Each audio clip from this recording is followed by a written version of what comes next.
ఇదే అంశానికి సంబంధించి ఢిల్లీలో ఉన్నటువంటి రాజు దగ్గరికి వెళ్దాం. రాజు, సిబిఐ ఇటీవలి కాలంలో చార్జ్ షీట్ ఫైల్ చేసింది. అందులో పర్టికులర్ గా మెన్షన్ చేసింది అక్యూజ్డ్ గా బీఆర్ఎస్ ఎమ్మెల్సీ కవితను నిందితురాలుగా చేర్చింది. ఆమె ఆధారాలను డిస్ట్రాయ్ చేశారని. సేమ్ నెక్స్ట్ ఫాలో అప్ గా ఈడీ కూడా చాలా కీలకమైన అంశాలు కస్టడీ రిపోర్ట్లో మెన్షన్ చేసింది. సో ఈ రెండింటిని మనము పోల్చి చూసుకుంటే గనక కోర్టు ఏ అంశాలను పరిగణలోకి తీసుకుంది కస్టడీ అలౌ చేయడానికి?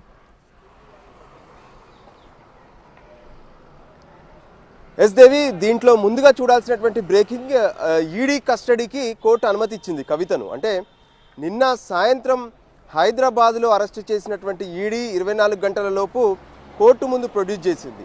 చేయడమే కాకుండా తమకు ఢిల్లీ లిక్కర్ కేసులో మరింత లోతుగా విచారణ జరిపేందుకు, మరింత ఎక్కువ సమాచారాన్ని సేకరించేందుకు కవితను 10 రోజుల పాటు తమకు కస్టడీకి కావాలని చెప్పి ఈడీ అధికారులు ప్రత్యేకంగా ఒక కస్టడీ రిపోర్టును కూడా కోర్టు ముందు పెట్టారు. అంటే ఎందుకు కవితను అరెస్ట్ చేశాము, కవితను మళ్ళీ విచారణ కోసం ఎందుకు కస్టడీ అడుగుతున్నామనేటువంటి విషయాలు. సో ఇరువైపులా వాదనలు విన్నటువంటి కోర్టు ఈ నెల 23వ తేదీ మధ్యాహ్నం వరకు ఈడీ కస్టడీకి కవితను ఇస్తూ కొద్దిసేపటి క్రితమే ఆర్డర్ జారీ చేసింది. సో మధ్యాహ్నం 12 గంటల నుంచి ఇప్పటి వరకు కూడా, అంటే కవితకు ఈడీ కస్టడీ ఉండబోతుందా లేదంటే తిహార్ జైలుకు రిమాండ్కు వెళ్ళబోతున్నారనేది కొంత ఉత్కంఠగా కనిపించింది. సో ఫైనల్గా ఏదైతే అటు జడ్జి నాగపాల్ మాత్రం అటు ఈడీ ఇచ్చినటువంటి స్టేట్మెంట్ పైన, ఈడీ వాదనలపైనే తను కనిపించారు. దానికి అనుకూలంగానే తీర్పు ఇచ్చినట్టుగా తెలుస్తుంది. సో ఇప్పుడు వారం రోజుల పాటు ఈడీ కస్టడీలో కవిత ఉండబోతున్నారు. అంటే ఈడీ కేంద్ర కార్యాలయం ఏదైతే ఉందో, నిన్న రాత్రి అరెస్ట్ చేసిన తర్వాత తీసుకొచ్చినటువంటి కార్యాలయం, గతంలో ఎప్పుడైతే 3 రోజుల పాటు కవిత అటెండ్ అయ్యారో అదే కార్యాలయంలో కవితను ఉంచుతారు. అక్కడే ప్రతిరోజు వైద్య పరీక్షలు చేస్తూ తమకు లిక్కర్ కేసుకు ఉన్నటువంటి ఆధారాలు, తమ వద్ద ఉన్నటువంటి అనుమానాలు, ప్రశ్నలు వీటన్నిటిని కూడా నివృత్తి చేసుకుంటూనే ఈ విచారణ కొనసాగించబోతుంది ఈడీ. అయితే ఇప్పటి వరకు ఈ కేసుకు సంబంధించి లావాదేవీలకు సంబంధించి, హవాలా రూపంలో తరలించిన అమౌంట్ కు సంబంధించి విడివిడిగా పేర్ల రూపంలో ఈడీ పర్టికులర్ గా మెన్షన్ చేసింది. ముఖ్యంగా అరుణ్ రామచంద్ర పిళ్ళై బినామీ అని, అలాగే అమిత్ అరోరాను 4 రోజులుగా విచారణ చేసింది. అతను స్టేట్మెంట్ రికార్డ్ చేసింది. అతను ఇచ్చినటువంటి కీలకమైనటువంటి స్టేట్మెంట్ ఆధారంగానే కవిత అరెస్ట్ అయ్యారు. వీళ్ళందరినీ కూడా కన్ఫ్రంటేషన్, ఇంటరాగేషన్ చేసే అవకాశం ఉంటుందా కస్టడీలో? ఎస్, ఖచ్చితంగా దేవి. ఈరోజు ఏదైతే కోర్టులో తమ వాదనలు వినిపించేటటువంటి సమయంలో ఈడీకి సంబంధించినటువంటి అడ్వకేట్స్ ఈ విషయాన్ని స్పష్టం చేశారు.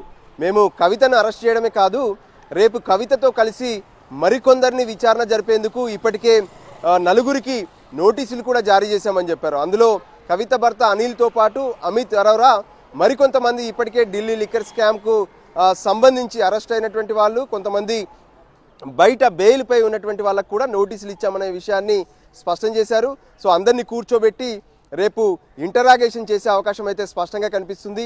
ముందుగా అంటే ఢిల్లీ లిక్కర్ స్కామ్కు సంబంధించి ఏ విధంగానైతే ఇప్పటి వరకు జరిగినటువంటి అవకతవకలు ఏవైతే ఉన్నాయో ఆ అవకతవకలకు సంబంధించి గతంలో విచారణ జరిపినప్పుడు కవిత నుంచి ఎటువంటి సమాచారం రాలేదు అనేది ఈడీ చెప్తున్నటువంటి వాదన. అంతేకాదు, కవిత ఉపయోగించినటువంటి 9 సెల్ ఫోన్లను తమకు అప్పగించారు. కానీ ఏ సెల్ ఫోన్లలో కూడా కవిత వాడినటువంటి వాట్సాప్ డేటా కానీ, ఫేస్ టైమ్ డేటా కానీ రీట్రైవ్ కాలేదు. ఆ ఫోన్లన్నింటినీ కూడా ఫార్మాట్ చేసి ఇచ్చారు. అంటే అప్పటికే ఆ ఫోన్లలో ఉన్నటువంటి డేటాను మొత్తం కూడా తొలగించి తమకిచ్చారు.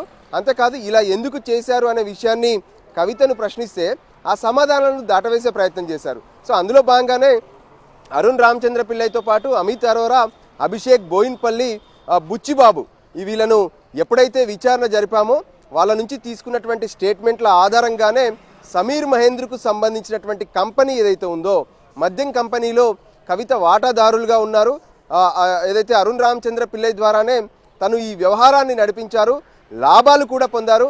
అందుకోసమే తనపైన పిఎంఎల్ఏ యాక్ట్ ప్రకారం కేసు నమోదు చేయాల్సి వచ్చింది. అందుకే అరెస్టు చేశామన్న విషయాన్ని కూడా కోర్టు ముందు స్పష్టం చేశారు.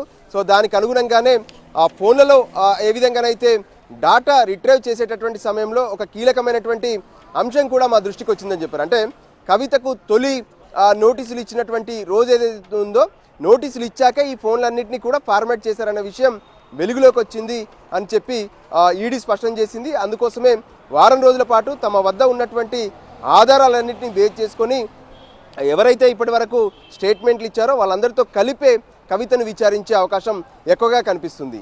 దేవి, రాజు, అలాగే ఈ కేసులో చాలా కీలకంగా మారారు సౌత్ లాబీకి సంబంధించి సమీర్ మహీంద్రు కావచ్చు, విజయ్ నాయర్ కావచ్చు, దినేష్ అరోరా, అలాగే అరుణ్ రామచంద్ర పిళ్ళై, వీళ్ళందరూ కూడా ఎవరైనా వీళ్ళల్లో బెయిల్ మీద బయట ఉన్న వాళ్ళు ఉన్నారా? ఎందుకంటే వీళ్ళందరినీ కన్ఫ్రంటేషన్ ఇంట్రాగేషన్ చేయాలంటే మళ్ళీ తిరిగి వాళ్ళని కస్టడీకి తీసుకురావాలి. ఎస్, అమిత్ అరోరా ఈ కేసులో మొదట అప్రూవర్గా మారినటువంటి వ్యక్తి. వాస్తవానికి ఢిల్లీలో ఏదైతే సౌత్ లాబింగ్, దాంతోపాటు ఇక్కడ ఉన్నటువంటి ఢిల్లీలో ఉన్నటువంటి పెద్దలు ఎవరైతే ఉన్నారో, అంటే కేజ్రీవాల్ ప్రభుత్వంలో ఉన్నటువంటి కీలక వ్యక్తులు, కేజ్రీవాల్కు దగ్గరగా ఉన్నటువంటి పిఏ కావచ్చు, మనీష్ సిసోడియాకి సంబంధించినటువంటి వ్యక్తులు కావచ్చు, వీళ్ళందరూ కలిసి పలుసార్లు ఢిల్లీలో ఉన్నటువంటి కొన్ని హోటళ్లలో సమావేశాలు నిర్వహించారు. ఆ సమావేశాలు నిర్వహణకు పూర్తిగా కూడా అమిత్ అరోరానే ఇక్కడ ఏర్పాట్లు చేశారు. సో మొదట అమిత్ అరోరానే ఇక్కడ అప్రూవర్గా మారారు కాబట్టి అమిత్ అరోరాను అప్రూవర్ కింద తనకు బెయిల్ ఇచ్చారు. అమిత్ అరోరా బయటే ఉన్నారు. అందుకోసమే మళ్ళీ అమిత్ అరోరాకు నోటీసులు ఇచ్చారు. సో అమిత్ అరోరా ఇచ్చినటువంటి సమాచారం తర్వాతనే చాలామందిని ఈడీ అరెస్ట్ చేసి కోర్టు ముందు ప్రవేశపెట్టింది. సో అందులో భాగంగానే ఆ విధంగా ఒక్కొక్కరిని ఇంటరాగేట్ చేస్తూ వచ్చినటువంటి క్రమంలోనే కవిత పేరుపైన మరింత తీవ్రంగా ఆరోపణలు వచ్చినటువంటి పరిస్థితి కనిపించింది. మొదట సౌత్ లాబింగ్లో మాత్రమే కవిత ఉన్నారన్నారు. కానీ ఆ తర్వాత కవిత ఏదైతే ఢిల్లీ లిక్కర్ స్కామ్కు సంబంధించినటువంటి కీలక వ్యవహారం ఏంటంటే, ముందుగా ఎక్సైజ్ పాలసీని తయారు చేయడం. అంటే గతంలో ఏ విధంగానైతే ఢిల్లీలో, అంటే ప్రత్యేకంగా ఢిల్లీలో ప్రభుత్వమే ఏదైతే రేషన్ సరఫరా ఉంటుందో ఆ విధంగానే ఇక్కడ ప్రభుత్వానికి సంబంధించినటువంటి మద్యం షాపులే ఉండేటివి. కానీ ఆ స్థానంలో ప్రైవేటు వాళ్లకు ఇచ్చే విధంగా ఒక కొత్త పాలసీని తయారు చేశారు. దానివల్ల రాష్ట్ర ప్రభుత్వానికి మరింత ఆదాయం వస్తుంది. అందుకోసం ఈ కొత్త పాలసీ అవసరం అనే విషయాన్ని తెరపైకి తీసుకురావడం కాకుండా దానికోసం పలు సంప్రదింపులు ప్రజల్లో చర్చ జరిగేలా కూడా చేశారు. కానీ ఆ పాలసీని తయారు చేసేటటువంటి క్రమంలో ముందే వీళ్ళంతా ఒక లాబింగ్గా ఏర్పడ్డారు. సో అందరూ కలిసే తమకు అనుకూలంగా అందులో కొన్ని అంశాలను చేర్చారు. దాని ద్వారా లబ్ధి పొందే ప్రయత్నం చేశారనేది ఈడీ ఆరోపిస్తుంది. సో దానికి అనుగుణంగా పాలసీని తీసుకురావడం, ఆ తర్వాత ఢిల్లీలో కీలక ప్రదేశాల్లో ఉన్నటువంటి L1, L2 షాపులను దక్కించుకోవడం, దాని ద్వారా కోట్ల రూపాయలు లబ్ధి పొందారనేది ఈడీ చెప్తుంది. సో దీనివల్ల ఆమ్ ఆద్మీ పార్టీకి సౌత్ గ్రూప్ మొత్తం కూడా 100 కోట్ల రూపాయలు, అంటే మొదట మాత్రం 100 కోట్ల రూపాయలు చేరవేశారు. ఆ డబ్బులు ఎలా చేరాయి ఏంటి అనే దానికి సంబంధించినటువంటి పూర్తి ఆధారాలు కూడా తమ వద్ద ఉన్నాయి.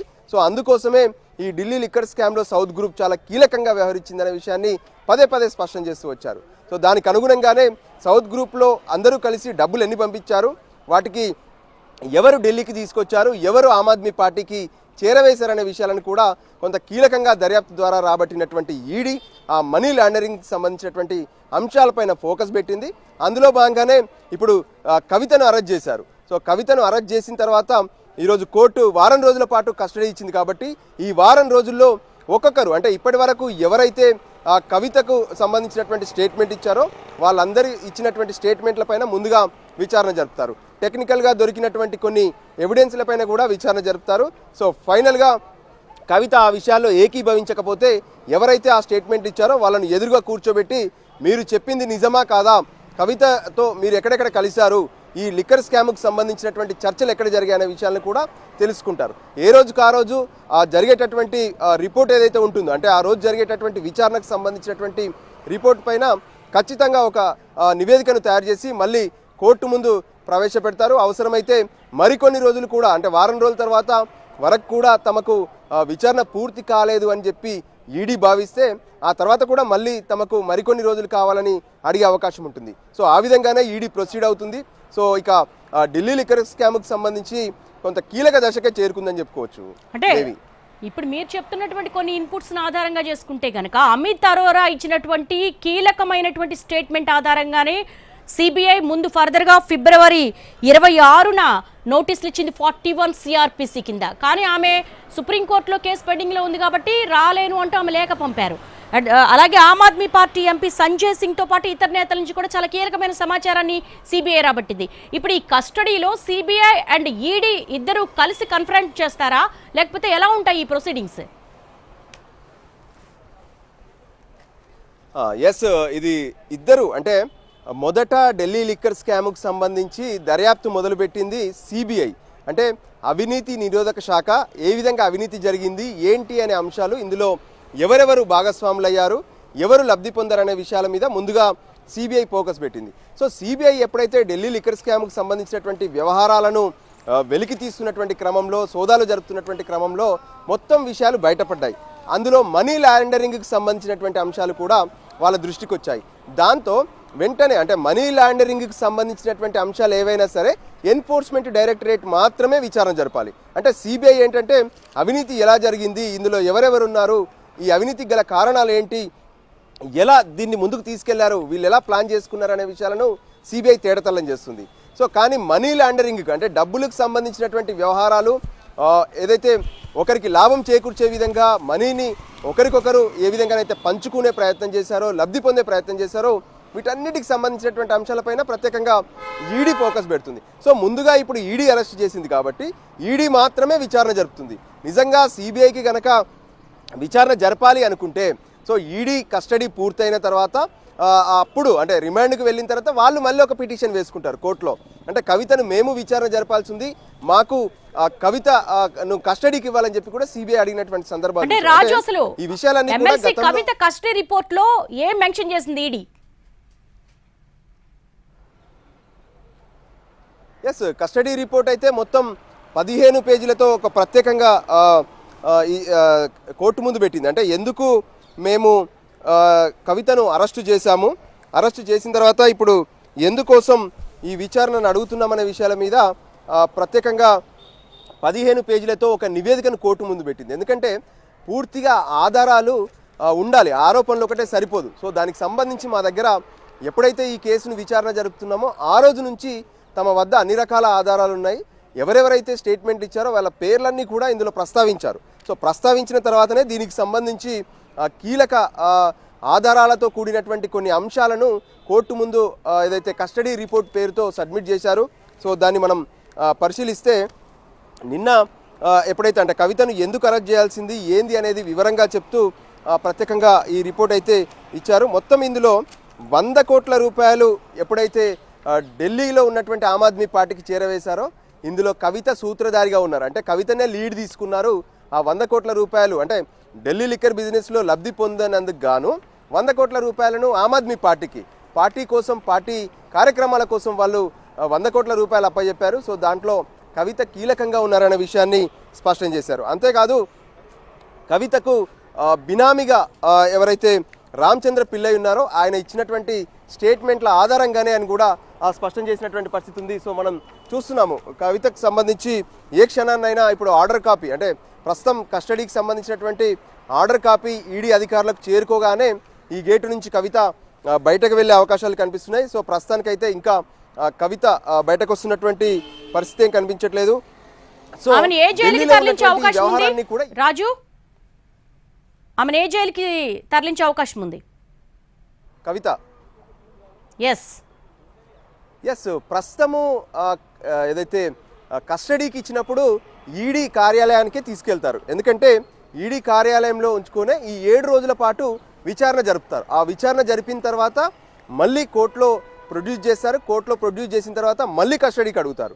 ఆ సమయంలో ఒకవేళ కస్టడీకి ఇవ్వకపోతే అప్పుడు జైలుకు, తిహార్ జైలుకు పంపించే అవకాశం ఉంటుంది. కానీ ఇప్పుడు కవిత వెళ్తుంది ఈడీ కార్యాలయానికి. అంటే ఈడీకి కస్టడీకి అనుమతించారు.